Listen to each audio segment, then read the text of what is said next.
Oke,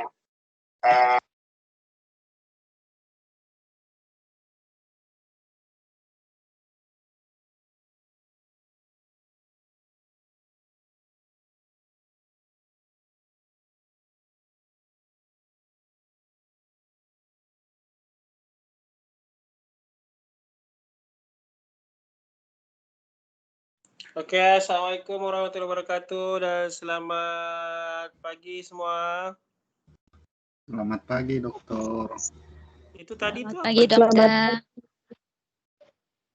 Itu siapa tadi Ya tuh? dokter, selamat pagi. Ibu Rosita tadi mungkin itu dokter live dari mungkin meeting orang di SIK. Oh ya, maaf mengganggu. Sengaja kasih dengar tuh. Bukan sengaja, ini saya punya volume nih Pak, selalu on off sendiri. Sorry. Kenapa ada yang positif sekarang? Ibu Rosita ada yang positif kah di SIKK? Maaf Pak, masih swabnya belum keluar semua Pak. Positif rindu sejala semua sekarang kan? Iya, positif rindu, tapi yang keluar masih negatif Pak. Alhamdulillah. Iya. Kenapa? Maksudnya ada kasus di sana? Kenapa perlu di swab? Iya, di sekitar Malawah ada positif Pak. Oh, I see. Iya, untuk ini saja menjaga-jaga Pak. Orang awamnya lah ya. Iya. Dari itu. Oke lah, kita teruskan kepada perbincangan kita pada hari ini. Dan seperti biasa saya terus mempersilahkan kepada pembentang, dipersilakan.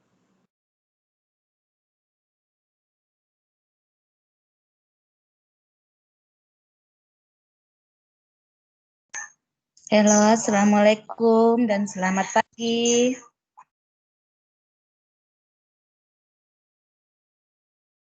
Selamat pagi, Bu. Selalu pagi, Bu.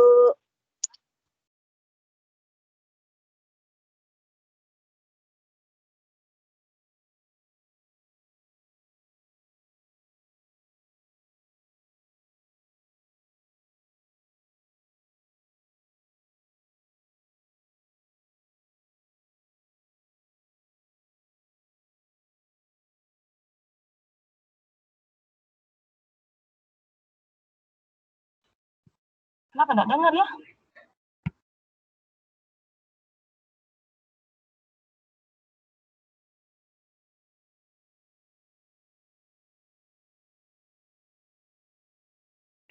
Ibu Erna moderator Ibu Erna.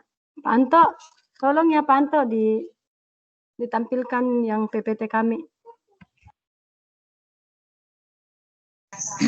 Oke, Bu. Jelas ke suara saya, Bu? Iya, baru jelas. Pak Anto, tolong ya Pak.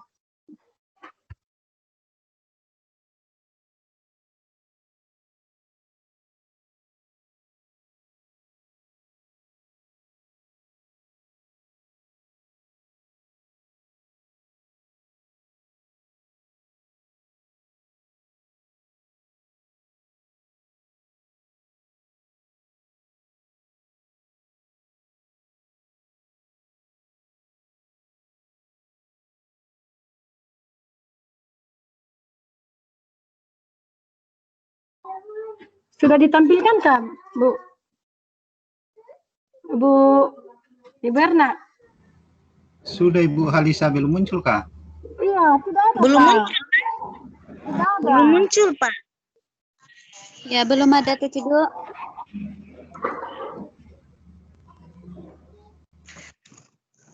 Belum ada.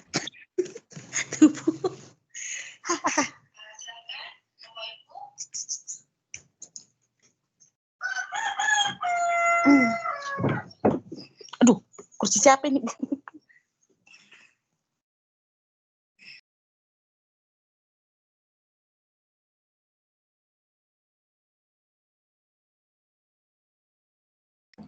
Sudah muncul kah?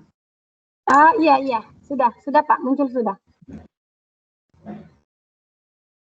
Oke, lanjut. Oke, Bu Erna. Bu Erna kan moderator. Oke. Oke, Bu Erna.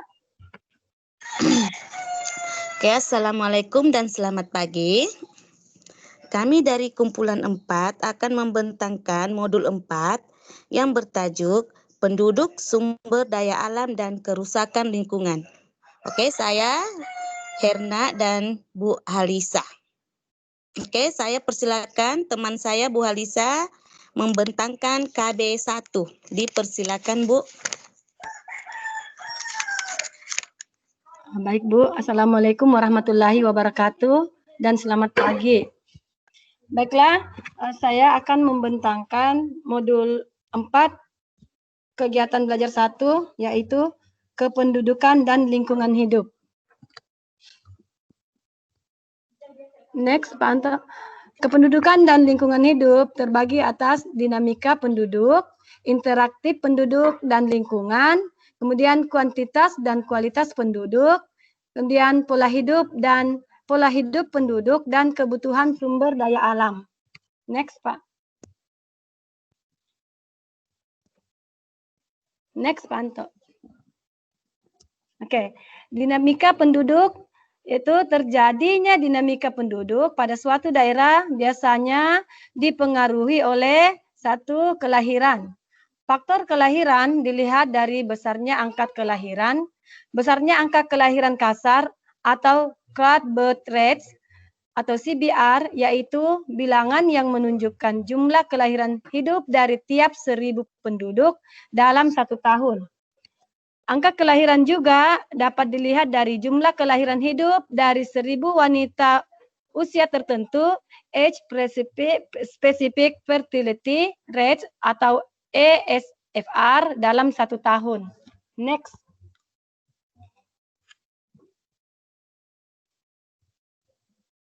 Next. Oke, rumus untuk menghitung CBR dan ESFR, yaitu CBR sama dengan jumlah bayi lahir hidup pada tahun tertentu dibagi dengan jumlah penduduk dalam pertengahan tahun tersebut dikali 1.000. Terus ESFR rumusnya adalah jumlah bayi lahir hidup dari wanita usia tertentu pada tahun tertentu dibagi dengan jumlah wanita usia tertentu dalam pertengahan tahun tersebut dikali 1.000. Kriteria yang ditunjukkan oleh angka kelahiran per tahun adalah CBR lebih dari 30 menunjukkan angka kelahiran kasar tinggi. CBR 20 sampai antara 20 dengan sampai 30 menunjukkan angka kelahiran kasar sedang.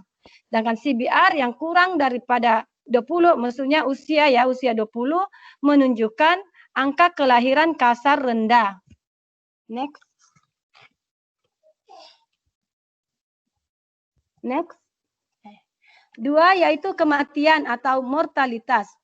Faktor kematian dilihat dari besarnya angka kematian kasar atau crowd death rate atau CDR, yaitu bilangan yang menunjukkan jumlah kematian dari tiap 1.000 penduduk dalam 1 tahun. Angka kematian juga dilihat dari jumlah kematian perempuan atau laki-laki dari 1.000 perempuan atau laki-laki usia tertentu, age specific mortality rates atau ESMR dalam 1 tahun. Next. Rumus untuk menghitung CDR dan ESMR. CDR sama dengan jumlah kematian pada tahun tertentu dibagi jumlah penduduk dalam pertengahan tahun tersebut dikali dengan 1.000. Sedangkan CDR sama dengan jumlah kematian, ESMR sama dengan jumlah kematian perempuan atau lelaki usia tertentu pada tahun tertentu dibagi dengan jumlah perempuan atau lelaki usia tertentu dalam pertengahan tahun tersebut dikali 1.000.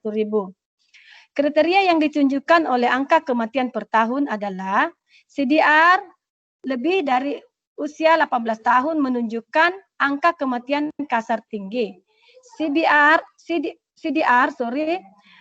14 sampai 18 tahun menunjukkan angka kematian kasar sedang.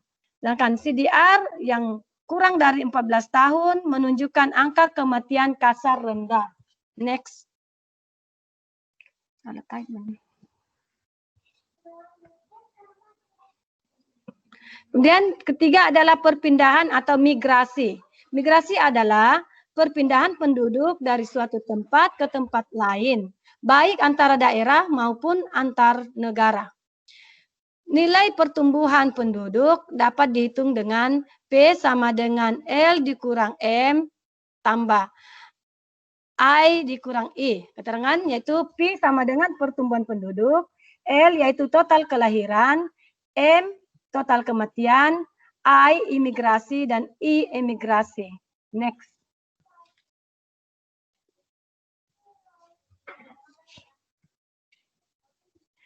Secara alami, pertumbuhan penduduk di suatu daerah dapat digambarkan sebagai kurva J atau kurva S. Fase pertumbuhan penduduk yang menggambarkan kurva S terdiri dari 4 fase, yaitu 1. Fase akselerasi positif menggambarkan pertumbuhan penduduk yang pada awalnya lambat. 2. Fase eksponensial menggambarkan pertumbuhan penduduk yang cepat. 3. Fase negatif menggambarkan kecepatan pertumbuhan penduduk yang akan mencapai batas daya dukung lingkungan. Yang keempat adalah dinamik. Interaksi penduduk dan lingkungan. Baiklah, lagi pantau. Lagi pantau.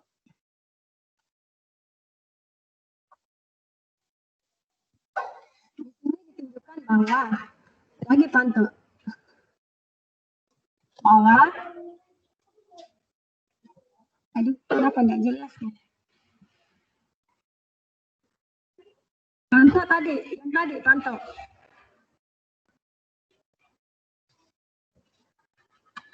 Kenapa enggak jelas ya? Oke. Di sini dapat dilihat bahwa jika penduduk dapat memelihara lingkungan, maka jika lingkungan terpelihara, maka lingkungan dapat memenuhi kebutuhan penduduk. Sedangkan sebaliknya, jika penduduk tidak dapat memelihara lingkungan, maka lingkungan tersebut akan rusak. Oke, next, pantau.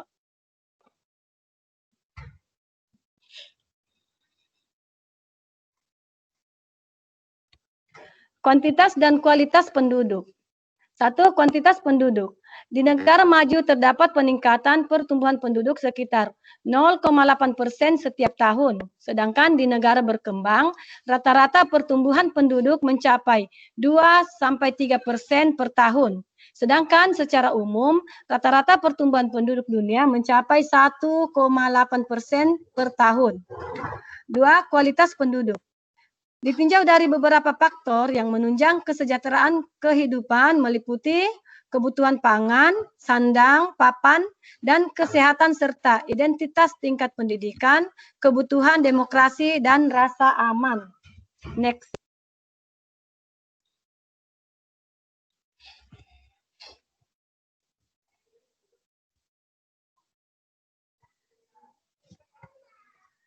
Oke, pola hidup penduduk dan kebutuhan sumber daya alam.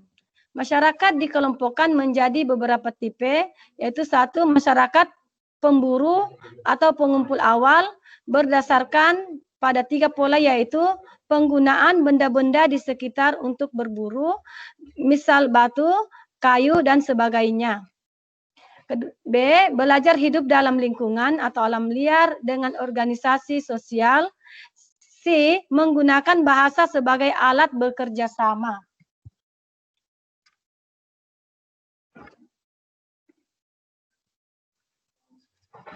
Kedua, masyarakat pemburu pengumpul lanjut, yaitu pola hidup masyarakat pada kelompok ini yang sudah mulai berkembang menyebabkan perubahan kedudukan manusia. Pada awalnya adalah masyarakat yang menjaga lingkungan menjadi merusak lingkungan. Yang ketiga, masyarakat petani, yaitu perubahan pola bertani ini terus berkembang lebih lanjut.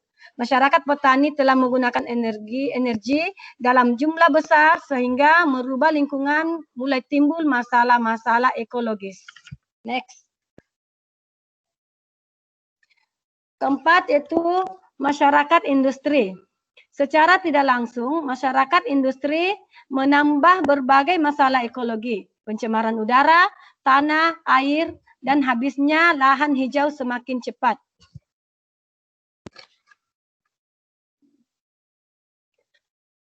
Dan masyarakat peduli kelangsungan bumi. Kepentingan manusia atas alam tercermin dengan kesadaran dan perilakunya untuk melibatkan diri dengan memahami alam, tidak lagi memanfaatkan potensi alam dengan semaunya.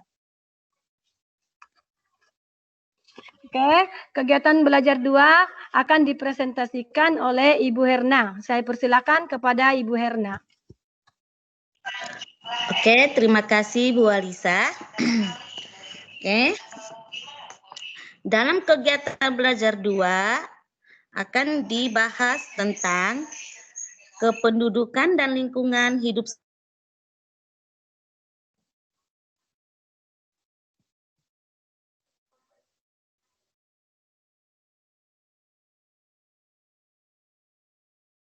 Mana Bu Herna?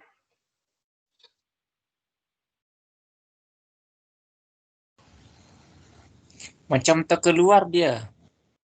Hah? Enggak, iya kan? Oh, ada. Oke. Hilang, ada sudah Bu. Tadi hilang lagi lainnya.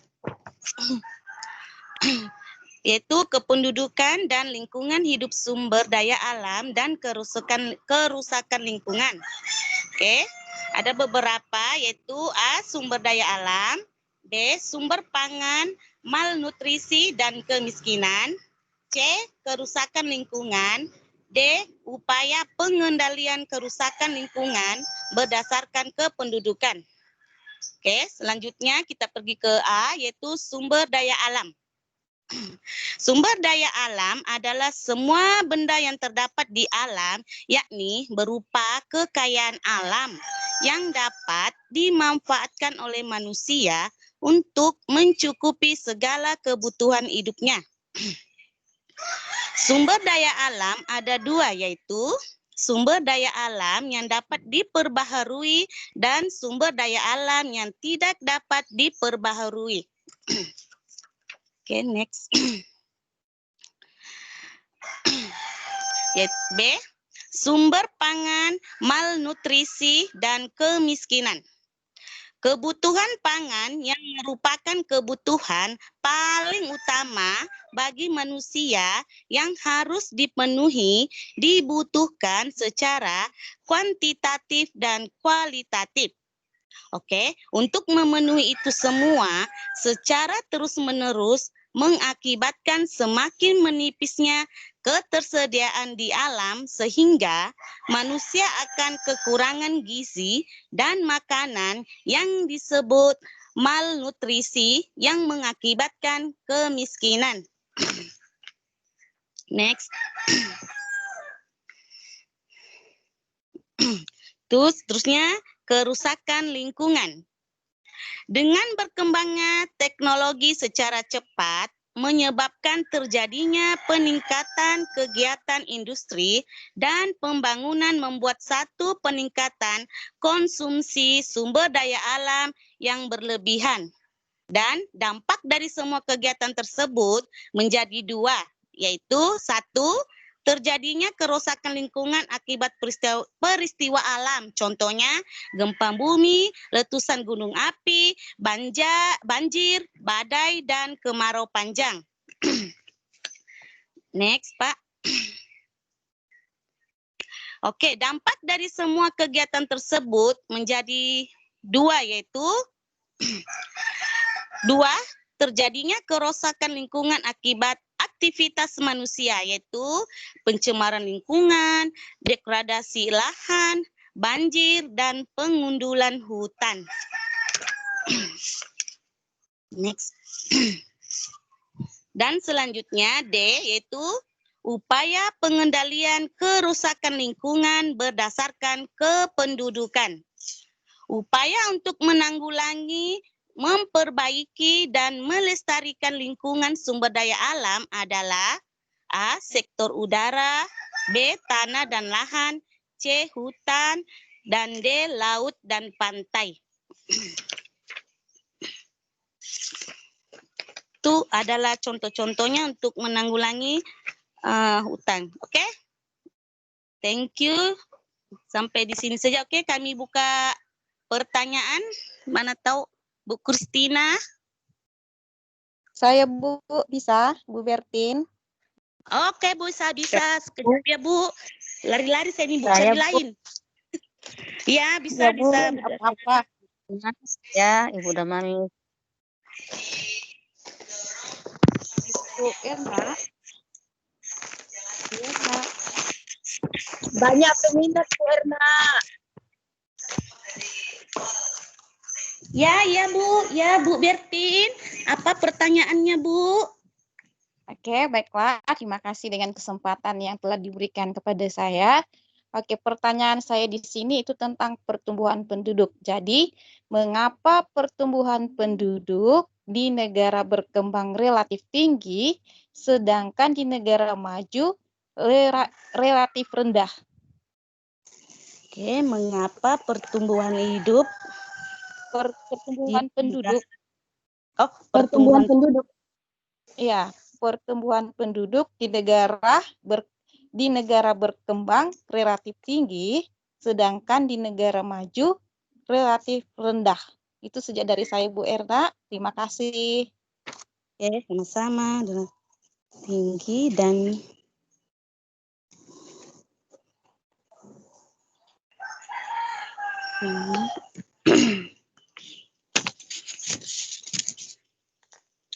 Oke, Bu, mau dijawab atau pertanyaan seterusnya? Gimana, Bu Alisa? Kita mau jawab Dilanjut dulu lah. Mungkin diambil. Perlahan-lahan bisa melawannya seperti itu ya. Kemudian mohon nanti bisa diingatkan. Ditambah saja Bu dulu dua pertanyaan begitu kan. Mohon izin bertanya Bu Erna. Tadi ada Saya Bu Damani. Rosita. Mohon izin bertanya Bu Erna. Saya Ibu Rosita. Oh, oke, Bu Ros. Oke, terima kasih buat kesempatan yang diberikan. Pertanyaan saya, apakah yang menyebabkan terjadinya suatu imigrasi? Apakah yang menyebabkan terjadinya suatu migrasi? Migrasi. Menyadarinya berarti makanan-makanan kita Menyebabkan suatu migrasi. makanan yang banyak mengandung pH ya, pH-nya nanti ke asam di situ. Jadi di situ mungkin kondisi makanan kita harus kita kontrol sehingga itu juga menambah imun. Mungkin ke apa namanya sayuran dan buah-buahan di situ akan diperbanyak.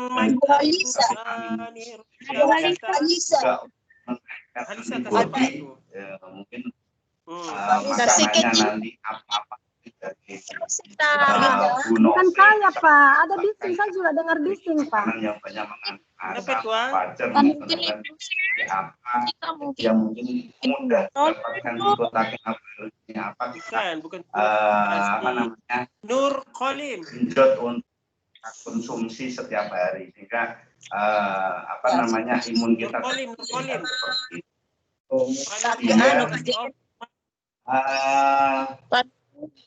dan kemarin juga untuk vitamin C yang sasetan on mic please, can you please off your mic please?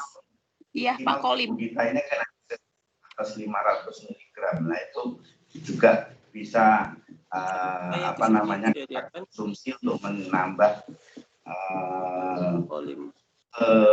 kekebalan tubuh kita. Kebudayaan. Mungkin dengar kali itu Bapak yang mungkin saya sampaikan terus kemudian apa namanya telepon dulu dia di sini minuman jahe hangat ya. Jadi harapannya gitu dia bisa meminum setiap hari air hangat, air panas atau air uang. Mungkin itu juga mengurangi sama KJRI yang ada di mulut. Mungkin jadi bagaimana minumnya tunggu dulu atau call dijawab? Dia. Call dia Bu Erna, saya tidak tahu nomornya nih. Oke, tidak ada sudah, Pak. Oke, lanjut ke dokter. Ya. Bu Rosita, Dua saja kan soalnya pertanyaan tadi Soalnya Bu Rosita. Bu Rosita itu tadi yang apa yang menyebabkan suatu negara itu terjadi imigrasi di suatu negara, itu kan? Iya ya. Jadi dua saja pertanyaan kami Bu Erna dulu.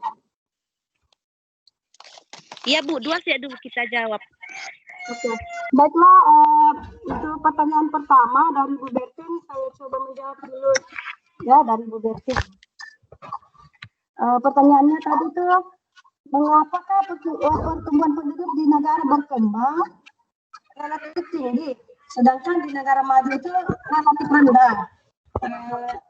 Saya coba jawab bahwa ada beberapa faktor sehingga terjadi perkembangan di negara.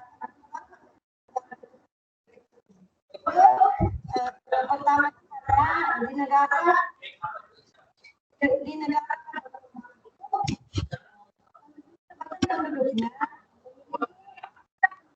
rendah karena kawin terus meningkat dan kurang juga pemikiran masyarakat tentang program keluarga berencana. Faktor mengapa di negara berkembang itu penduduknya relatif tinggi. Kemudian di negara yang maju, mengapa dia relatif rendah? Karena di negara maju itu berpandangan bahwa banyak anak akan menghambat karir. Lelaki dan perempuan itu umumnya memiliki kesibukan sehingga sulit untuk merawat anak, dan rata-rata usia menikah mereka itu relatif tinggi, maksudnya sudah usia berapa ya, Mohon izin Bu Halisa, suaranya menggema dan tidak bisa dipahami.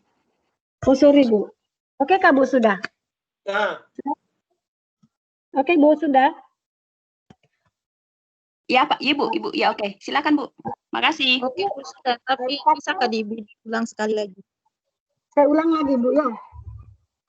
Mengapa kalau di negara maju relatif rendah, penduduknya relatif rendah? Karena di negara maju itu Ibu Halisa, kenapa suara tidak dengar, tidak nih macam di Papua? Jadi ya oke Bu Halisa, Ibu enggak dengar. Dengar. Oke sudah. Pakai loudspeaker Kak atau handsfree? Saya pakai laptop. Itu oke pula. Mas, oke, sekarang oke. Coba bercakap. Telepon saya simpan di di jendela baru oke. Sorry. Jadi saya ulangi lagi ya. Aduh. Ya, jangan kasih rapat dengan ini, jangan terlampau jauh. Oh iya saya rapat. Oke, Pak. Jadi saya ulangi lagi dari awal ya. Aduh. Mengapa di negara berkembang itu ya, oke sudah Bu? Ya, oke. Oke. Mengapa di negara berkembang itu penduduknya relatif tinggi? Karena sebagian penduduknya itu memiliki tingkat pendidikan yang rendah, Pak. Biasanya contohnya awal menikah, kawin. Jadi awal kawin jadi sehingga jumlah kelahiran itu terus meningkat, dan ada kurangnya juga pemikiran masyarakat tentang adanya program berencana. Jadi sebaliknya di negara maju itu penduduknya relatif rendah karena faktor-faktornya yaitu di negara maju berpandangan bahwa banyak anak akan menghambat karir, dan laki-laki dan perempuan itu umumnya memiliki kesibukan sehingga untuk mempunyai atau merawat anak itu sulit, dan rata-rata usia menikah itu relatif sudah tinggi, sudah berumur, sehingga kemungkinan memiliki banyak anak itu terbatas, Pak. Terbatas, Ibu. Jadi itulah faktor-faktor yang membedakan, Bu. Itu saja mungkin dari saya, Bu. Gimana Ibu Bertin? Atau ada tambahan dari Bu Erna? Sangat jelas. Oke Bu, saya akan tambahkan. Oke, biasanya itu pertumbuhan di negara maju juga biasanya berkembang dipengaruhi oleh beberapa faktor. Biasanya itu sepertinya angka kelahiran dan kematian, angka fertilitas total, angka rata-rata umur pada saat melaksanakan pernikahan pertama kali atau angka rata-rata umur wanita melahirkan anak pertamanya dan komposisi umur. Dan biasanya juga faktor itu juga yang untuk berkembangnya negara itu ialah dengan kesejahteraan hidupnya, yaitu penduduknya terpenuhi dengan kebutuhan-kebutuhan hidup yang meliputi seperti kebutuhan pangan, sandang, papan atau tempat tinggal, dan kesehatan seperti kebutuhan fisik atau fisiologis serta seidentitas. Itu saja Bu. Maksudnya itu, Ibu Erna, maksudnya itu disebabkan itu semuanya maka penduduk makin bertambah atau berkurang? Pertumbuhannya berkembang, Pak. Bertambah. Dia kan mengapa penduduk negara berkembang? Apa tadi soalnya itu? Relatif rendah, Bu Erna. Kenapa di negara berkembang itu penduduknya relatif rendah, relatif tinggi, sedangkan di negara maju relatif rendah. Bukan negara berkembang. Oh. Negara apa itu? Mengapa penduduk di negara berkembang kan? Mana negara berkembang? Kembang lah. Negara yang soalan saya, mengapa pertumbuhan penduduk di negara berkembang relatif tinggi, sedangkan di negara maju relatif rendah? Itu soalan saya, Bu Er. Dia negara membangun, bukan berkembang. Negara membangun. Sebab negara berkembang ini, namanya juga negara berkembang. Membangun ini maksudnya dalam proses membangun, maksudnya masih belum maju. Jadi perkembangan, maksudnya negara membangun ini, kadar pertumbuhan dia tinggi. Manakala negara maju sudah nih, dorong punya kadar pertumbuhan sangat rendah. Oh iya Pak. Soalnya saya tulis salah nih Pak. Sebab saya lari-lari tadi Pak. Lain-lainnya pun lari-lari juga. Jadi idea pun lari-lari. Iya Pak. Habis di dalam pun kami dapodik jadi saya keluar Pak. Ada hubungannya ya lari-lari sama idea, lari-lari? Enggak tahu yang mana mau didengar sudah. Antara kami meeting dopodik dengan yang ini Pak, semuanya penting. Jadi teruskan. Oke Pak. Bagaimana Ibu? Ada Ibu Erna? Itu saja. Iyalah Bu, itu sih. Jadi pertanyaan dari Ibu Rosita. Gimana Bu Erna? Saya jawab dulu atau Ibu? Itu soalnya Bu, yang apakah yang menyebabkan suatunya migrasi atau emigrasi? Migrasi Bu, migrasi terjadinya terjadinya migrasi di suatu negara kan, gitu kan Bu Rosita? Iya Bu, migrasi. Baiklah, saya coba jawab dulu ya, biarnya nanti ditambahkan saja.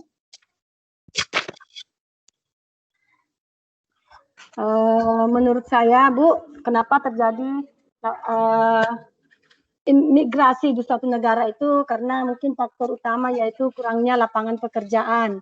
Jadi kemudian kemiskinan dan ketidakmampuan di penduduk dalam suatu negara itu biasanya berpindah ke negara yang lebih maju. Contohnya lebih membangun. Contoh dari Indonesia kan banyak pindah ke Malaysia, mungkin di lapangan pekerjaan di Malaysia ini lebih banyak atau masih kurangnya di sini kurang sumber daya manusia mungkin ya, di Indonesia mungkin sudah terlalu banyak, makanya lapangan kerja itu kurang.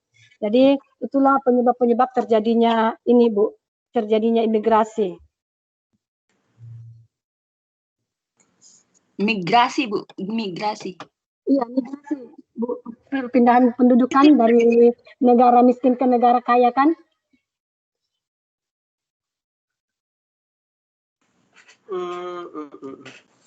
Oke, bila cerita pasal migrasi, bukan imigrasi ya, migrasi. migrasi tidak fokus kepada bukan sahaja kita bercerita tentang rentas sempadan, tetapi juga rentas wilayah, maksudnya daripada kawasan bandar ke kawasan dari kawasan luar bandar ke bandar dan sebagainya. Dan kalau kita bercerita, kita melihat kepada teori, ya, memberikan jawaban berdasarkan pada teori penolakan dan teori tarikan, ya. Maksudnya apa penolakan-penolakan yang ada di tempat asalnya yang menyebabkan dia perlu keluar daripada kawasan tersebut. Contoh kemiskinan, oke, apalagi kemiskinan. Memang kadang ada pengaruh budaya yang perlu memang keluar, dan juga ada penarikan, yaitu faktor penarikan di kawasan tersebut yang kawasan yang hendak dituju, seperti peluang ekonomi, ya, kehidupan yang lebih bagus, apalagi kesehatan dan sebagainya, dan semua itu menjadi faktor-faktor tarikan. Jadi memberikan jawaban perlu dengan teori. Oke, soalan lain.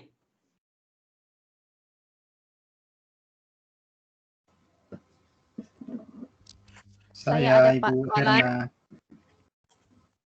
Iya Pak Anto. Saya Baru Bu Maria lah, kan Ibu Maria. Oke. Boleh. Oke, yang ingin saya tanyakan di sini sesuai dengan kejadian-kejadian lah yang biasa terjadi di Indonesia ketika pemerintah mengeluarkan kebijakan untuk transmigrasi misalnya dari Jakarta ke Kalimantan.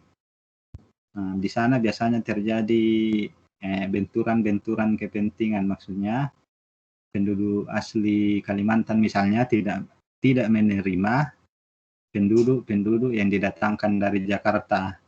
Padahal di sisi lain pemerintah menganggap itu adalah sebuah kebijakan yang sangat baik karena untuk mengurangi kepadatan penduduk di Jakarta misalnya. Di sisi lain juga penduduk yang ditransmigrasikan ini biasanya berpendapat ketika mereka misalnya dipindahkan ke suatu daerah yang luas, namun susah mereka cari makan di sana. Istilahnya biasanya begitu, misalnya dari Jakarta ke Kalimantan, mereka dipindahkan, mereka susah cari makan di sana, mungkin karena ekonomi di sana lebih rendah dibanding di Jakarta, dan itu akhirnya membuatkan mereka secara diam-diam pindah kembali ke Jakarta. Jadi mengatasi masalah perpindahan penduduk ini, adakah solusi-solusi dari teman-teman pemateri ini? Terima kasih.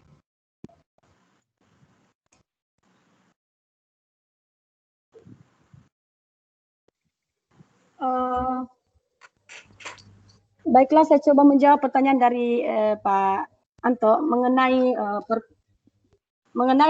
transmigrasi tadi itu kan yang sudah diterapkan oleh pemerintah. Contohnya dari Jakarta ke Kalimantan. Kalimantan kan daerah yang masih kurang penghuninya atau masih tidak padat, tidak seperti di Jakarta ya. Jadi apa yang upaya yang dilakukan mungkin supaya jangan lagi kembali ke Jakarta. Bukan, maksudnya kan banyak tuh sudah dikasih transmigrasi kok tidak lama balik lagi ke Jakarta, kan begitu maksudnya Pak. Jadi mungkin di daerah Kalimantan itu dibuatlah macam lapangan pekerjaan untuk mereka, disediakan lahan untuk mereka kelola begitu ya. Jadi mereka di tempat itu juga dikembangkan, mungkin dibangunlah sesuatu yang sehingga jangan terlampau macam kalau daerah transmigrasi ini kan terlalu pedalaman betul, jadi nampak agak dibangun di situ, di daerah situ. Jadi kemungkinan untuk balik lagi ke asalnya mungkin kurang begitu Pak, menurut pendapat saya lah. Oke, saya ada pertanyaan ya, bila start program transmigrasi dilakukan di Indonesia? Kapan itu? Yang seingat saya Pak masih zaman Soeharto ya Pak. Masih saya kecil sudah ada transmigrasi Pak. Zaman Soeharto ya? Enggak, maksudnya transmigrasi ini memang benar-benar because Setahu saya salah satu negara yang ada transmigrasi Indonesia lah, sebab kami kalau di Malaysia di mana-mana tidak. Sebab saya tidak melihat kepada ini pandangan akademik ya, bukan pandangan apa-apa, cuma pandangan akademik. Saya tidak melihat sebelum itu bagaimana mekanisme pelaksanaan transmigrasi. Adakah dia hanya sekadar menempatkan suatu kelompok masyarakat itu di suatu tempat begitu sahaja, ataupun sebenarnya menempatkan berdasarkan kepada peluang-peluang ekonomi yang telah disediakan oleh pemerintah? Setahu saya Pak begini, transmigrasi itu kan macam perpindahan penduduk dari yang padat ke yang kurang penduduknya. Jadi di sana program pemerintah saya lihat sudah disediakan ini Pak, sudah disediakan rumah dan disediakan lahan untuk diorang berkebun atau ya begitu. Maksudnya hanya lahan diberikan, bukannya ada suatu proyek perindustrian yang ada di sana, bukan ya? Bukan Pak, yang setahu saya kalau di daerah Mamuju sana begitu Pak, disediakan lahan sama disediakan rumah, itu saja Pak yang saya tahu. Menurut Anda, pendapat Anda semua, adakah transmigrasi ini perlu ataupun sebenarnya tidak perlu? Sebab kalau kita melihat berlaku pergeseran di antara tindak balas sosial golongan yang datang dan juga golongan lokal, kan seperti mana yang Pak Anto tadi katakan bahwa berlaku interaksi yang negatif di antara golongan lokal dan juga non lokal, yang mana menyebabkan mereka terpaksa pulang semula ke tempat asal mereka.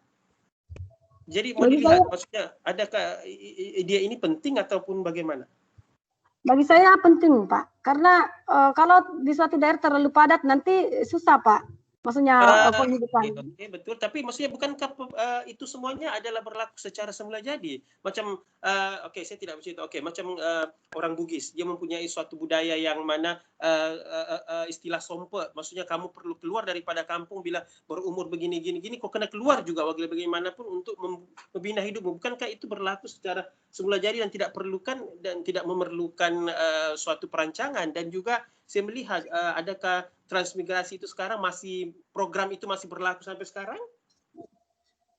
Saya rasa masih berlaku Pak. Masih berlaku, maksudnya pemerintah masih ada lagi membuat program-program pemindahan penduduk? Ada Pak. Betul? Respon. Respon. Coba.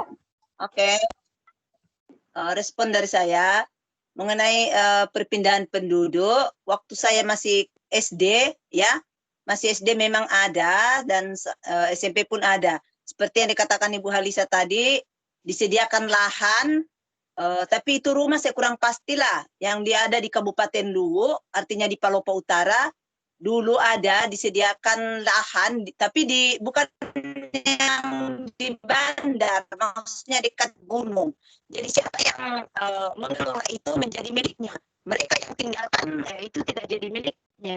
Jadi siapa yang bertahan, ya. Kemudian untuk masa sekarang, saya tidak melihat dan saya tidak mendengar lagi adanya perpindahan penduduk oleh pemerintah. Tetapi mereka sendiri secara pribadi melihat di mana ada proyek atau di mana ada perusahaan besar, seperti yang ada di perantaraan antara Sulawesi Tenggara, Sulawesi Tengah, dan Sulawesi Selatan di Morowali sekarang. Itu bukan pemerintah yang mendatangkan, tetapi mereka sendiri yang berpindah ke sana. Di sana khususnya Toraja banyak sudah di sana. Nah, ada dari Sulawesi Tengah di Morowali sana, ya. Jadi sekarang saya tidak melihat sudah pemerintah yang memindahkan, ya. Tetapi memang yang dahulu memang adalah, ya. Itu saja respon dari saya. Itu yang saya lihat. Saya melihat apabila sampai tahun berapa sahaja sebenarnya transmigrasi ini, sebab saya tidak melihat kepentingan transmigrasi karena secara alaminya manusia akan bergerak dari satu tempat ke satu tempat untuk tujuan perkembangan status sosioekonomi. Dan juga mungkin kamu perlu kenal pasti apa maksud transmigrasi di Indonesia dan siapa sahaja yang dipindahkan. Bukan semua kalian, hanya satu bangsa-bangsa tertentu saja yang dipindahkan mungkin? Ya, betul. Nah, dan Anda pikir sendiri, adakah ini sebenarnya memang tujuan untuk penyetaraan atau sebenarnya ada posisi pandangan yang lain yang lebih sebenarnya?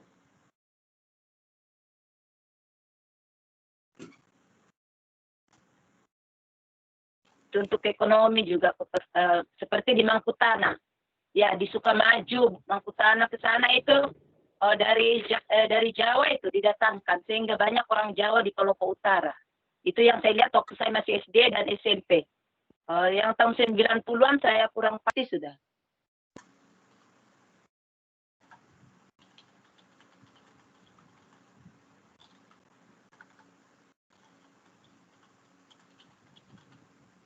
Oke, siapa ini pandangan Anda? Selamat pagi, dokter. Ya. Ya, apa tadi itu? Apakah dia soalan dokter tadi? Ini transmigrasi. Ya. Ini sebenarnya menurut saya lah kan Pak dokter, mungkin ini membantu mengurangkan kepadatan di suatu tempat. Dan kedua, untuk membantu contoh lah kalau tempat itu ada satu hutan dan karena tempat itu ada satu hutan, kemudian penduduk semakin ramai, maka hutan semakin sedikit. Maka dengan itu mungkin salah satu kebijakan untuk menghantar atau mengurangkan penduduk di sana dengan mengurangkan orang bilang gadget itu hutan supaya dijadikan hutan simpan. Itu salah satulah kebijakan yang mungkin dibuat untuk mengurangkan kepadatan penduduk. Jadi caranya ialah transmigrasi. Ya, jadi itu salah satulah. Ya, betul. Jelaslah maksudnya untuk menyeimbangkan penduduk. Tetapi adakah apa penting menyeimbangkan penduduk sedangkan kita sebenarnya tentang bagaimana memberikan kesejahteraan hidup pada penduduk kan? Ya, kau tempatkan orang di sana tetapi kau hanya beri lahan begitu. Adakah maksudnya dia cukup sekadar itu saja? Saya melihat begitu, sebab itulah saya tidak melihat suatu kepentingan yang sangat penting dalam program transmigrasi ini, sebab manusia secara alaminya bukannya sesuatu benda yang statik, tetapi manusia memang kecenderungan akan bergerak daripada suatu kehidupan yang tidak bagus kepada kehidupan yang lebih bagus kan. Jadi saya tidak melihat kepentingan yang sangat penting untuk transmigrasi kecuali dia ada agenda lain yang di sebalik itu yang saya sendiri tidak tahu yang menyebabkan program ini diadakan. Sebab kalau dalam konteks sekarang dengan dunia globalisasi ini, benda itu sudah tidak penting tahu. Sebab bukan tidak penting, maksudnya kita boleh bergerak mana-mana, kemana-kemana.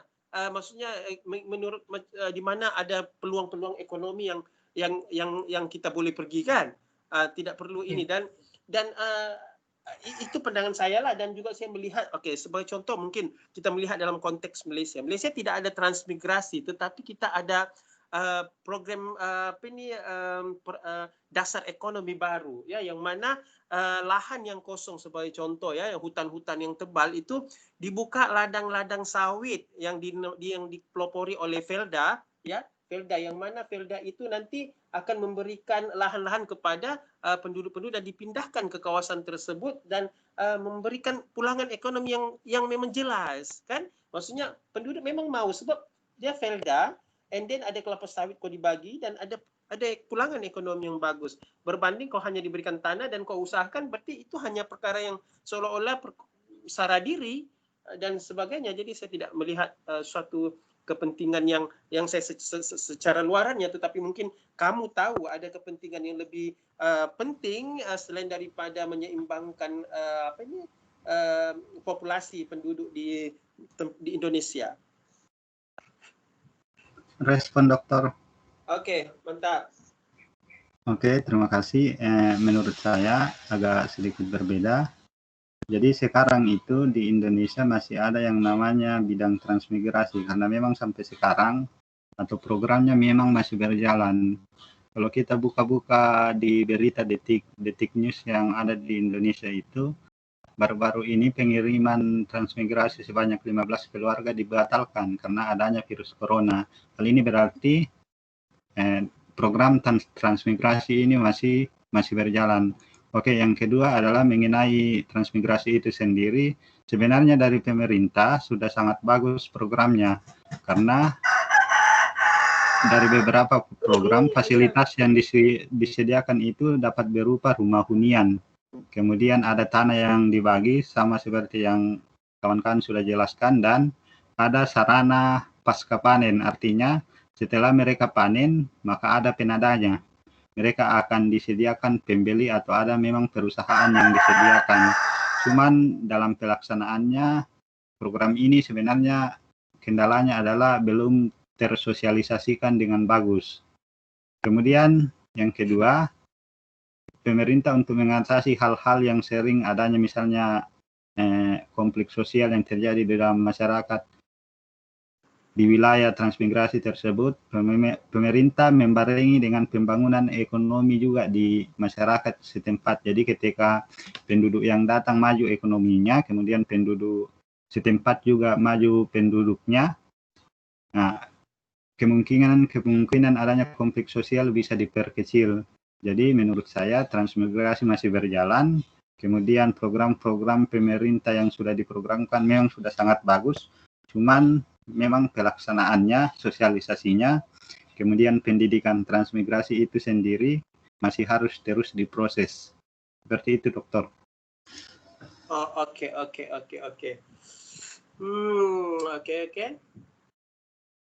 Bagus. Ya, yang lain?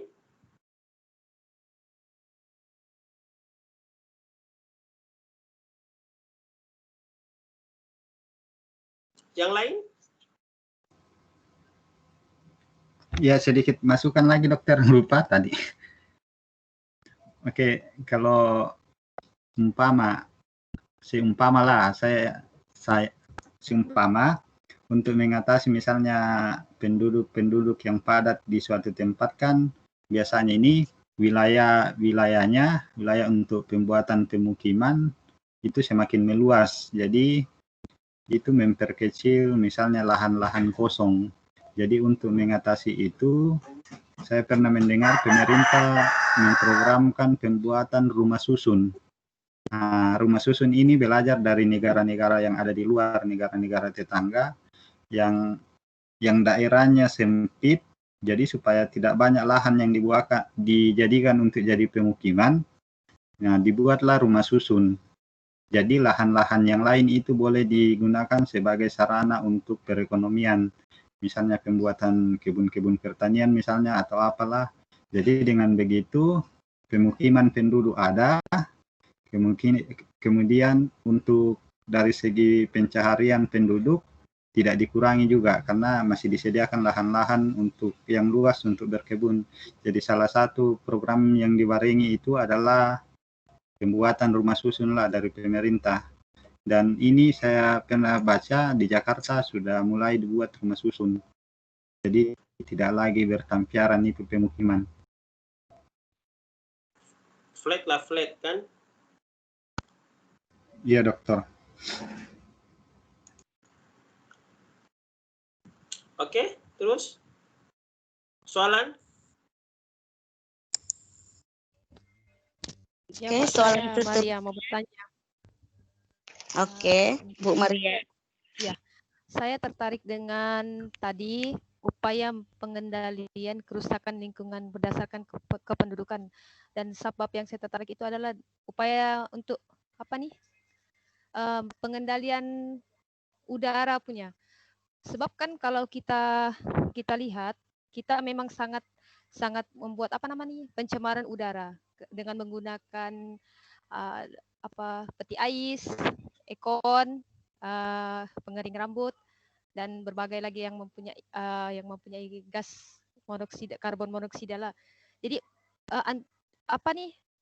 contoh upaya-upaya yang diadakan tuh bagaimana? Sedangkan peti ais ini sangat dibutuhkan. Hampir setiap masyarakat ataupun hampir setiap penduduk memiliki peti ais. Pengering rambut juga sekarang adalah satu keperluan, tren untuk bergaya. Dan ekon, sebab pemanasan global sekarang, dunia pun semakin panas, jadi manusia cenderung menggunakan ekon daripada kipas. sebab aircon punya kuasa kedinginan itu lebih tinggi daripada kipas. Jadi ini semua macam tak boleh dipisahkan dengan masyarakat ataupun penduduk ataupun manusia lah. Jadi adakah langkah-langkah alternatif yang boleh dibuat untuk mengatasi masalah seperti ini? Terima kasih.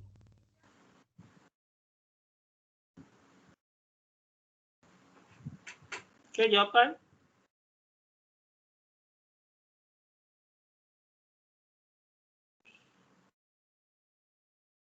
Coba Ibu Erna dulu jawabnya. Ibu Erna jawab. Boleh tambahan soalan? Tambah saja. Oke. Bisakah Bu Erna, Bu Marisa? Teruskan saja. Oke, saya sedikit pertanyaan. Mengapa di kerusakan lingkungan ini adalah disebabkan oleh peristiwa alam maupun akibat-akibat manusia? Jelaskanlah apa penyebabnya. Apa tadi Mbak Sadi? Nggak dengar Mbak. Lain lagu di sini nih. Pendukung, Mbak. Hah? Siap. Ulangi Pak. Nggak jelas Mbak. Oke,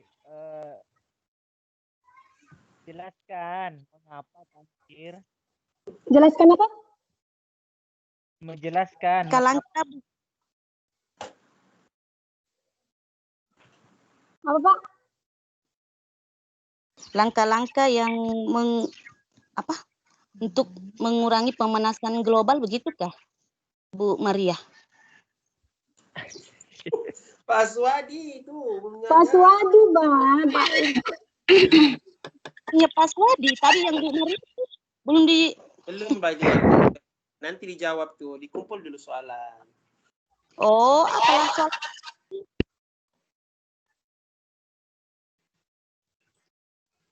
Kayaknya pertanyaan Pak Swadi itu penyebab itu kerusakan lingkungan ya?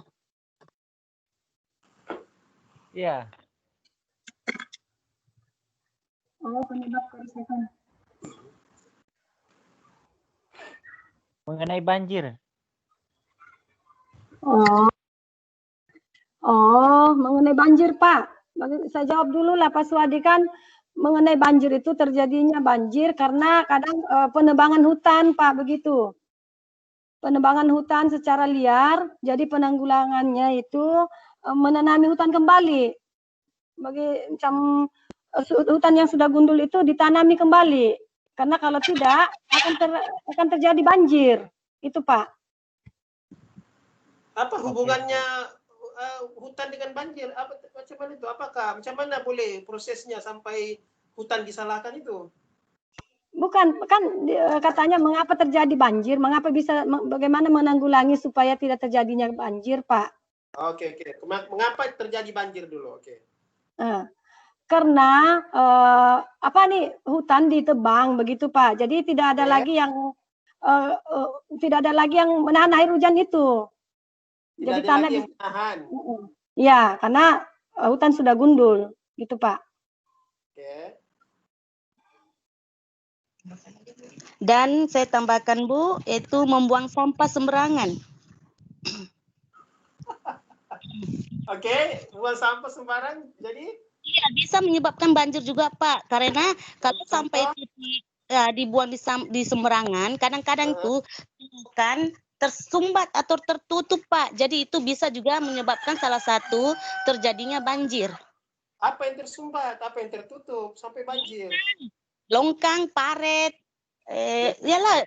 selokan-selokan yang airnya yang mudah bisa mengalir.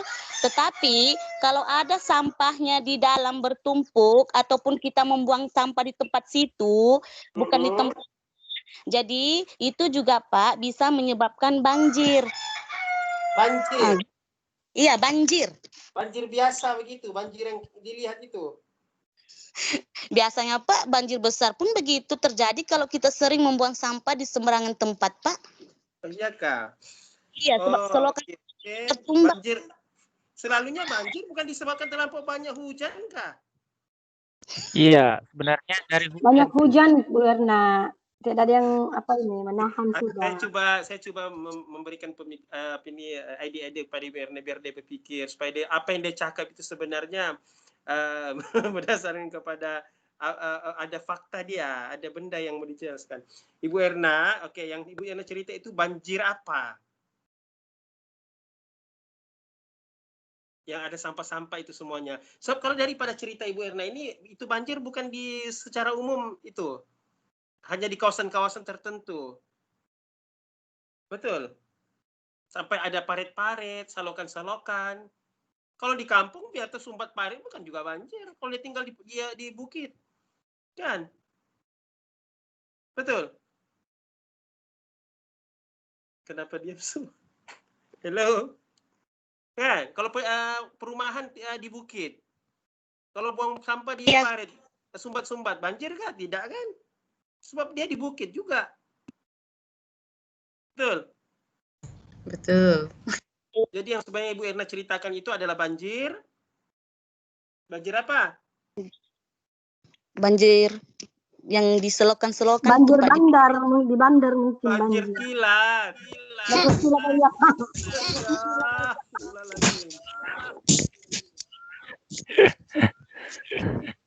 Oh Pak, enggak ada banjir guntur kah Pak? Banjir kilat. Karena dari air dia menampung. Ataupun sebenarnya banjir apa kalau di Indonesia namanya kalau banjir kilat? Banjir apa? Banjir bandang. Banjir bandang itu banjir bandang. Tahu. Begitu. Jadi kita bercerita, kita ada poin. Oke, sebenarnya aku mau cerita ini banjir bandar. Sebab itu saya punya contoh begini. Bila kau cerita secara umum dan saya bagi contohlah orang tinggal di atas bukit. Berlaku kan tidak? Tidak kan? Jadi maksudnya itu kawasan bandar ya, banjir bandar itulah kadang-kadang salah satu faktor menyebabkan banjir di bandar adalah sampah, pembawaan sampah dan sebagainya. Oke, tadi itu juga betul ya, maksudnya banjir apabila hutan ditebang, hutan berperan sebagai kawasan tadahan air hujan ya, sudah tidak ini, jadi kadar larian air permukaan dan di bawah permukaan itu sangat deras dan menyebabkan berlaku limpahan air ke kawasan tersebut dan bertembung ya, ini mau dijelaskan juga, bertembung dengan satu adalah air pasang, kedua adalah kadar hujan yang tinggi, baru banjir kan jarang kan, iya, adakah Pak, betul. Satu kali berlaku tidak hujan tiba-tiba banjir, adakah? Tidak hujan tapi tiba-tiba banjir, ada? Tiada, Pak. Kalau ada itu disebabkan oleh apa? Kalau ada Air yang dari kawasan atas. rendah kah juga Pak? Faktornya juga adalah kawasan rendah. Kalau macam sekiranya tidak hujan tetapi banjir, itu mungkin disebabkan oleh pecahan empangan dan sebagainya dalam kuantiti yang besar, ya. Kayak macam di Keningau dulu kan, dia sudah hujan, lepas itu ada pecahan kepada empangan, ini menyebabkan ribut grade dan sebagainya kan. Oke, jawab yang apa tadi, apa soalannya si Ibu Maria?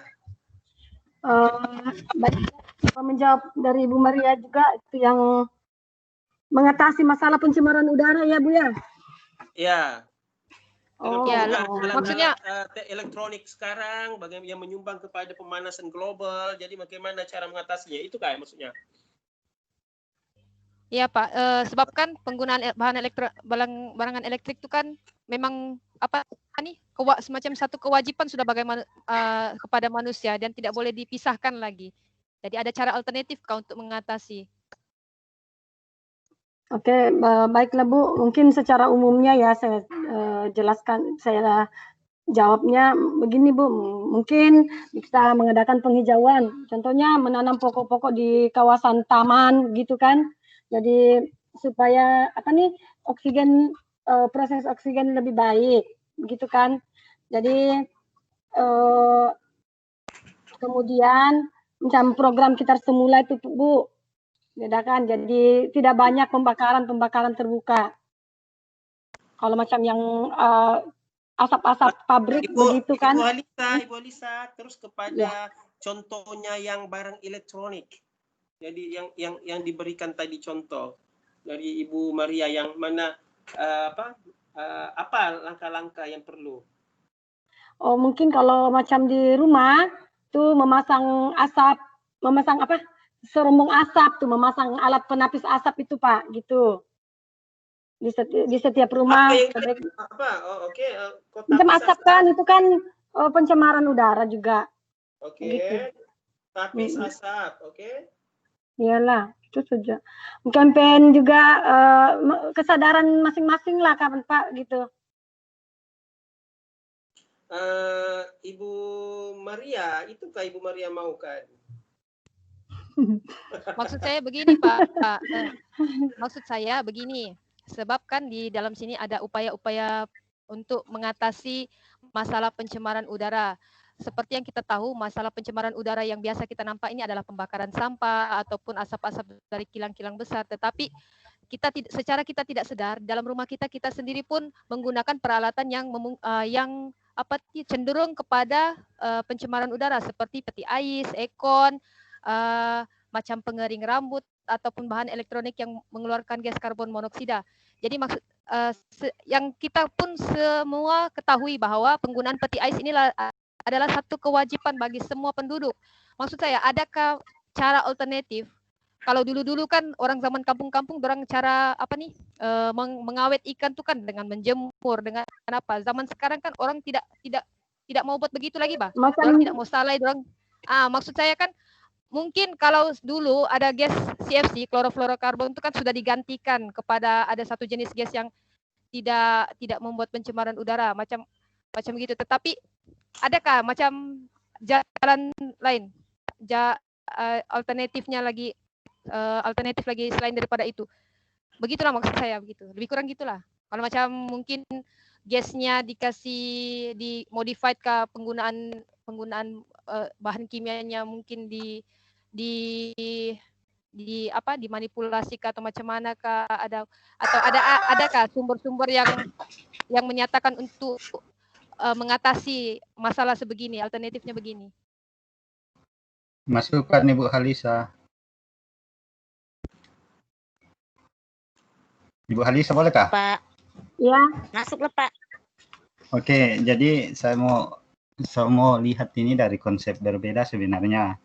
Jadi pertama-tama kita harus paham sebenarnya pemanasan global atau efek rumah kaca itu terjadi sebenarnya karena apa. Jadi kalau kita ingat-ingat konsepnya, panas dari matahari masuk ke bumi, kemudian panas itu dipantulkan kembali ke luar angkasa. Cuman karena meningkatnya tadi sama emisi gas karbon dioksida meningkat akibat penggunaan alat-alat lah yang digunakan manusia, akhirnya itu banyak di udara. Jadi panas yang dipantulkan bumi kembali ke udara dan terperangkap, tidak boleh keluar.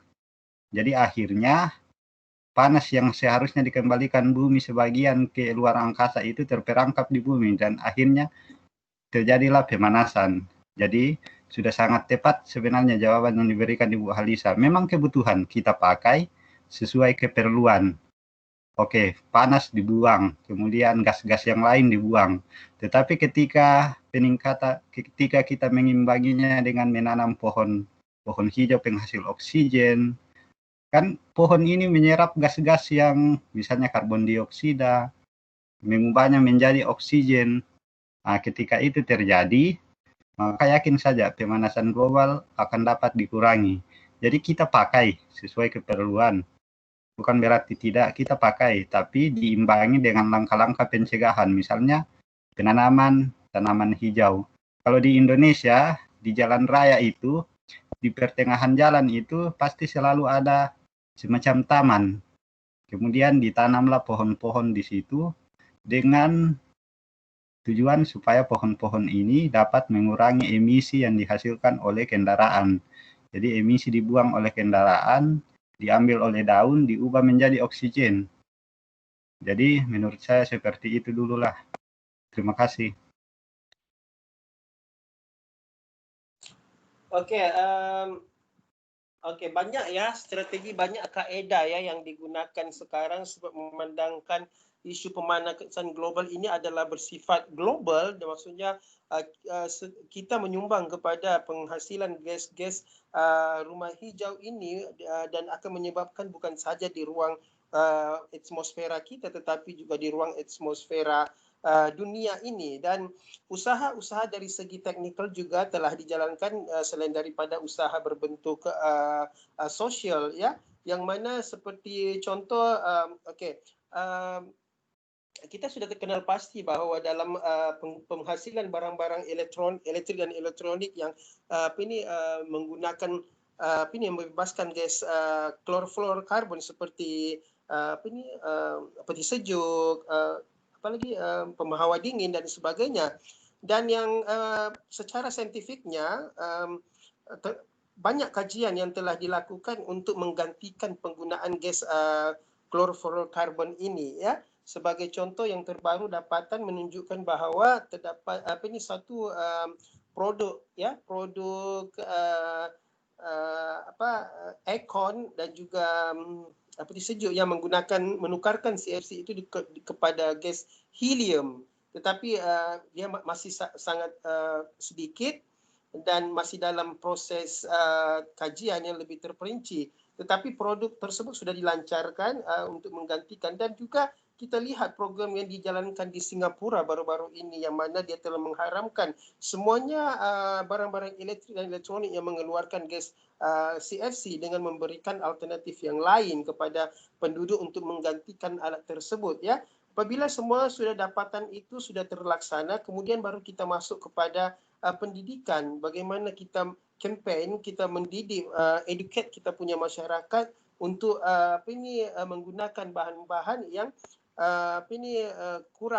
kurangnya minimum dia punya kadar pencemaran.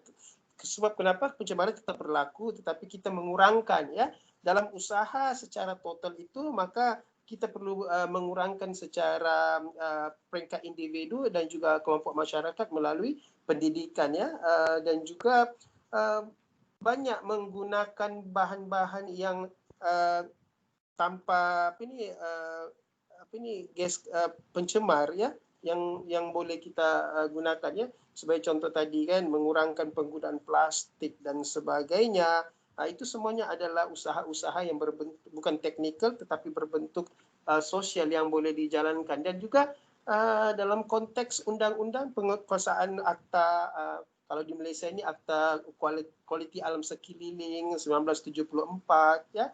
And then kita adakan kerjasama antarabangsa, sebab kalau kita sahaja yang buat tetapi orang lain tidak buat, itu sama sahaja kerana ruang udara yang atmosfera ini kita kongsi bersama. Dan mungkin kamu dapat maklumat yang terbaru juga mengenai keadaan ozon kita yang semakin membaik semenjak peristiwa pandemik ini, yang mana kurangnya emisi daripada kenderaan, industri dan juga kawasan-kawasan yang menyumbang kepada pembebasan gas rumah hijau yang telah menyebabkan kadar pembahagian ozon kita, oksigen ozon layer kita semakin membaik dan membentuk lapisan-lapisan yang baru dan menutupi ozon-ozon yang telah bocor. Ya, itu.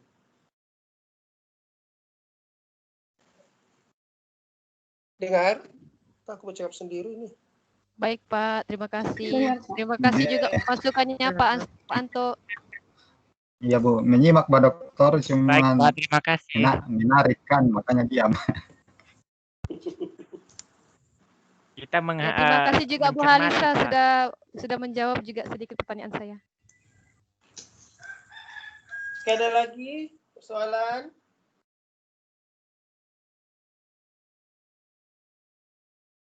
Ya, ada Pak Swadi. Ya. Itu. Oh, ini mau cerita lain ini, tapi nantilah belakang. Sekejap. Nanti belakang. Oke, Iya, ada lagi. Petai. Saya ada sedikit isu yang masih kadang saya pertanyakan ini Dokter. Kan ini hutannya Indonesia dengan Malaysia, disebut sebagai paru-paru dunia, artinya penghasil Betul. oksigen lah dalam Oke. upaya inilah salah satu pemanasan global. Cuman Oke. saya kadang-kadang terpikir mereka masyarakat dunia melarang misalnya masyarakat Indonesia untuk misalnya mengurangi lahan hutannya. Padahal di sisi lain Indonesia dan Malaysia ini perlu pembangunan ekonomi dengan memanfaatkan lahan tersebut. Jadi yang saya ingin tanyakan, kira-kira adakah solusi yang diberikan oleh masyarakat dunia, misalnya dalam hal ini PBB, untuk masyarakat Indonesia dan Malaysia misalnya, dari segi ekonomi, misalnya sumbangsi supaya itu hutan tak payah dibuka-buka lah, dibikin kebun. Kami sumbanglah sekian, begini-begini, atau apakah? Jadi kira-kira ada gitu, dokter. Oke, terima kasih ya. Oke, begini sebenarnya kalau kita melihat kepada sejarah ya, kalau kita mengimbau kembali apa yang berlaku semasa revolusi perindustrian di Eropa ya, di mana mereka telah mengeksplor semuanya sumber-sumber yang mereka ada yang menyebabkan berlakunya suatu bencana alam yang sangat besar. Contohnya juga di Jepang, di Eropa, suatu peristiwa yang mana kualiti air yang memang sudah agak teruk, dan juga kualiti udara dan banyak penyakit dan juga kebuluran yang berlaku disebabkan oleh masalah alam sekitar. Ini suatu peristiwa yang sudah pernah mereka rasai ya, dan memikirkan tentang bahwa kemusnahan sebenarnya sudah berada di tahap maksimum semasa revolusi perindustrian mereka ya. Hutan mereka memang sudah semakin sudah hancur sebenarnya ya. Mereka sudah mengalami satu peristiwa yang sangat buruk in terms of environmental problem ya di Eropa. Sebab itu kenapa mereka begitu beria-ia melarang negara-negara Asia terutamanya yang terletak di garisan khatulistiwa, yang mana hutan tropikanya yang sangat bagus dan tebal, karena mereka tahu salah satu harapan yang ada untuk menyelamatkan atau membekalkan sumber oksigen yang baik adalah melalui hutan di garisan khatulistiwa. Sebab itulah mereka berusaha memberikan kampanye habis-habisan untuk melarang untuk kita mereka tidak ada kuasa secara mutlak. Mereka hanya kampanye dan sebab tetap juga semuanya itu di bawah pengendalian negara. Tetapi apa yang kebijakan mereka telah memasukkan kita dalam suatu persatuan-persatuan umum yang mana Malaysia dan Indonesia telah menandatangani akta-akta kualiti alam sekeliling, yang mana Malaysia dan Indonesia sendiri tidak boleh mengeksplor sesuatu kawasan atau hutan yang tanpa suatu justifikasi yang sangat mendalam, dan mereka juga telah menggazetkan, sebab itulah ada dikatakan sebagai tapak warisan UNESCO dan sebagainya. Sebenarnya itu adalah salah satu cara mereka bagaimana untuk menghalang kuasa-kuasa lokal untuk meneroka kawasan tersebut ya. Sebagai contoh Malio Basin pun mereka mau jadikan sebagai suatu tapak warisan. Jadi apabila dijadikan sebagai satu tapak warisan, maka tidak ada kuasa ya yang boleh menceroboh kawasan tersebut. Persoalan daripada Pak Anto tadi, adakah pulangan-pulangan ekonomi? Yes, memang ada. Semuanya pertumbuhan alam sekitar di bawah PBB dan juga UNESCO dan sebagainya memberikan dana ya khusus untuk pemerintah dalam usaha membangunkan dan memelihara alam sekitar. Itu memang ada. Dan termasuk dalam perjanjian yang ditandatangani oleh Malaysia dan juga semua negara-negara lain dalam usaha menjaga alam sekitar. Oke. Iya dokter, karena saya belajar dengan dari kebijakan yang di Indonesia, ada namanya istilah PLN yang bahagian Karan ini. Jadi mereka ada perjanjian dengan pemerintah di kabupaten kami yang intinya adalah Kabupaten Mamasa jaga air sungainya, jangan sampai debitnya atau volumenya berkurang, karena itu digunakan sebagai pembangkit tenaga listrik. Nah, sebagai keuntungan yang diberikan kepada Kabupaten Mamasa itu ada, kalau kami dulu telusuri, ada sekitar miliaran dana yang dimasukkan ke Mamasa yang bersumber dari perusahaan listrik ini. Jadi dari sana saya berpikir kalau untuk masyarakat dunia menyuruh kita untuk menjaga hutan kita, pastinya mereka ada sumbangsi ke negara kita. Jadi kenapa saya berpikir demikian, Dokter? Oh ya. Tapi memang ada ya, cuma nilai besar, cuma bagaimana ya? Dia tidak masyarakat tidak merasakan sebenarnya, sebab dia tidak termasuk dalam imbalan kepada masyarakat di situ. Jadi dia lebih kepada pemerintah, ya.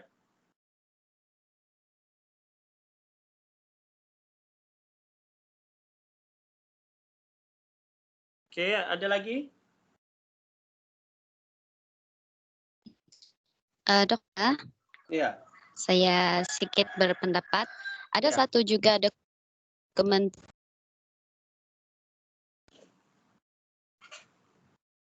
dari yang saya tidak berapa ingat apa program itu, tapi dia melibatkan banyak selebriti daripada luar negara yang macam pelakon ataupun pemain-pemain di Hollywood begitu. Jadi mereka ada satu tanggung jawab yang mana untuk membantu hutan-hutan terutama di Indonesia itu harus dipelihara. Jadi ada satu program ini dia ini pelakon ini, selebriti ini dibawa ke Indonesia untuk berjumpa dengan ya pihak-pihak yang berkuasa lah. Jadi di situ ada mungkin sedikit bagaimana kita mau mengatasi masalah untuk menstabilkan keadaan ataupun sekitar, sekiranya daripada pemerintah itu sendiri juga terlibat sesuatu yang macam dia juga terlibat dalam hal lain kerjasama untuk menggunakan tempat yang ditujukan macam hutan-hutan itu untuk kepentingan lain. Maksudnya ya ada satu program tapi saya lupa apa program itu. Jadi itulah sebabnya Borneo itu kita di sini juga jadi salah satu negeri ataupun yang dikatakan paru-paru dunia. Jadi saya juga ada saya terpikir, kenapa Borneo? Kenapa mesti Borneo? Sedangkan tidak seperti yang orang katakan macam minggu lalu, saya juga membentang tentang hal ini dan ada juga kawan yang membangkitkan persoalan seperti ini. Jadi secara kasarnya kita melihat keadaan kita di sini sebenarnya ya masyarakat itu sepatutnya memerlukan ekonomi yang baik untuk kehidupan sehari-harian. Jadi dalam masa yang sama masyarakat ataupun sebagai penduduk juga kita terpaksa menggunakan banyak cara untuk mengelola tempat-tempat. Jadi seperti mana yang sudah dikatakan oleh Cik Anto tadi dan juga Bu Halisa yaitu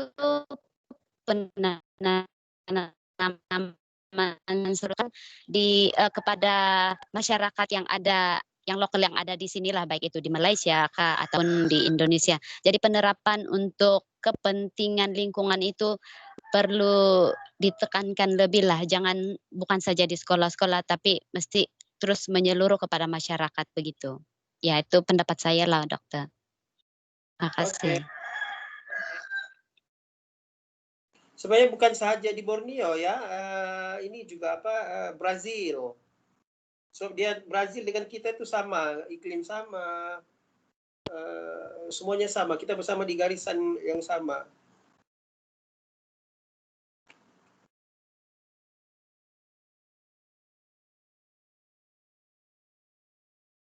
Ada lagi?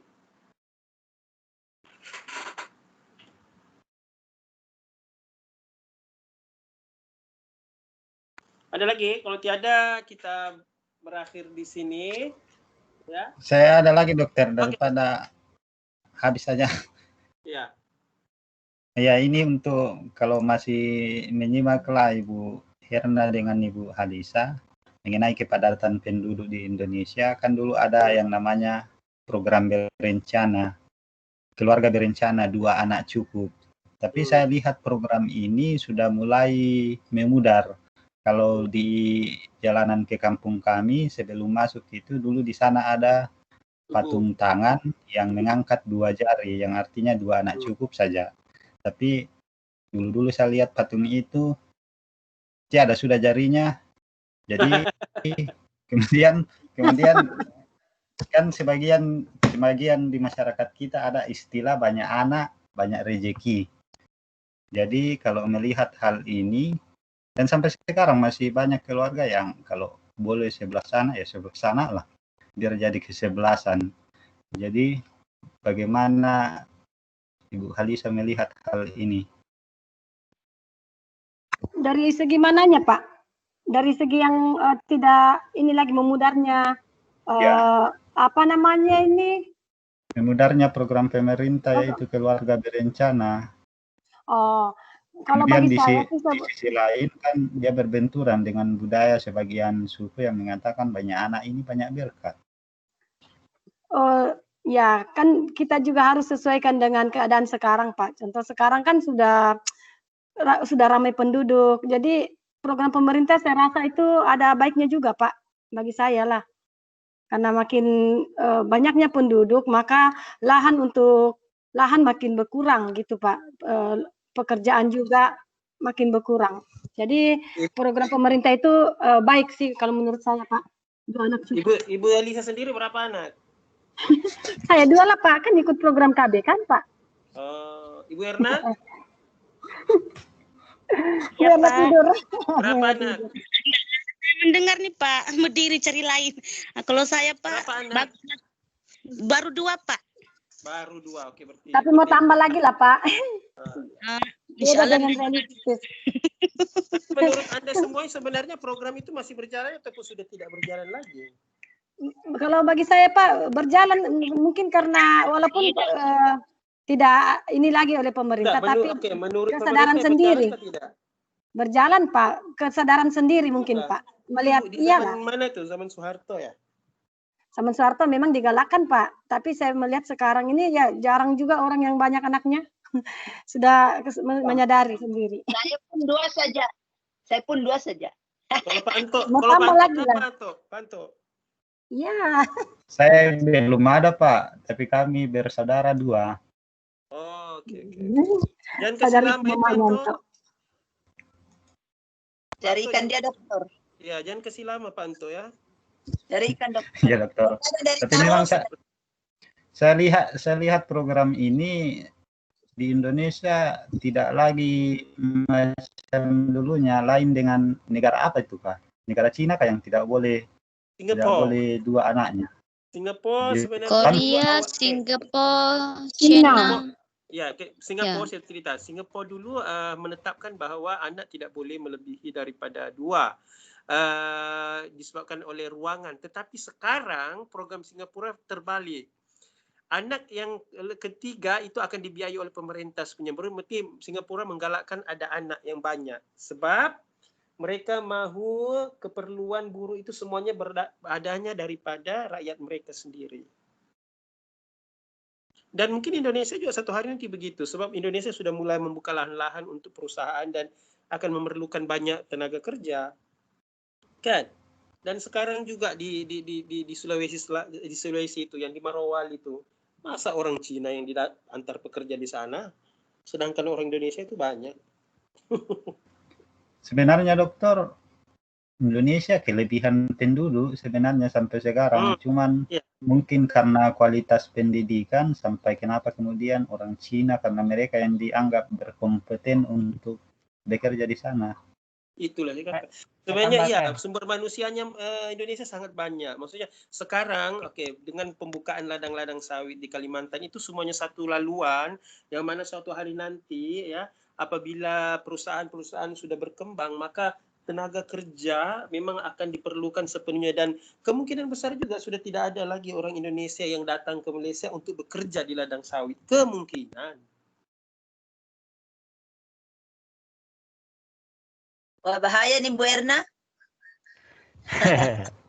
Iya, di masa Kalau di SDM-nya di Indonesia itu Pak, sebenarnya ya memang kualitasnya yang kurang, tapi dalam Indonesia sekarang mengambil pekerja dari Cina karena mereka ingin ilmunya. Lepas mereka sudah ambil ilmunya, mereka akan kembalikan lagi ke negara asalnya. Itulah teknik Pak yang Swadi. Betulkah itu? Maksudmu? Kalau saya secara pribadi melihat kenapa orang Cina yang masuk sebenarnya disebabkan perusahaan itu adalah perusahaan daripada negara Cina sebenarnya pemodalnya, dan itu adalah salah satu syarat. Iya, dokter. Kepada mereka juga, yaitu mereka kan ada pengalaman dalam mission itu ya.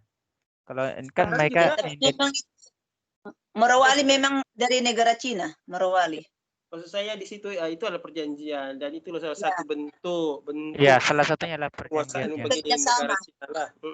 Dan ya itulah itu maksudnya. Sedangkan sebenarnya rakyat Indonesia masih banyak yang memerlukan kerja seperti itu. Gaji Tapi lumayan kan di sana, gaji lumayan. Tapi lebih banyak Indonesianya sana, dokter. Iya. 40.000 karyawan, 4.000 dari Cina bilang. Jadi selebihnya itu Indonesia. Iya, gaji di sana mahal. Gaji Adik saya di sana 3.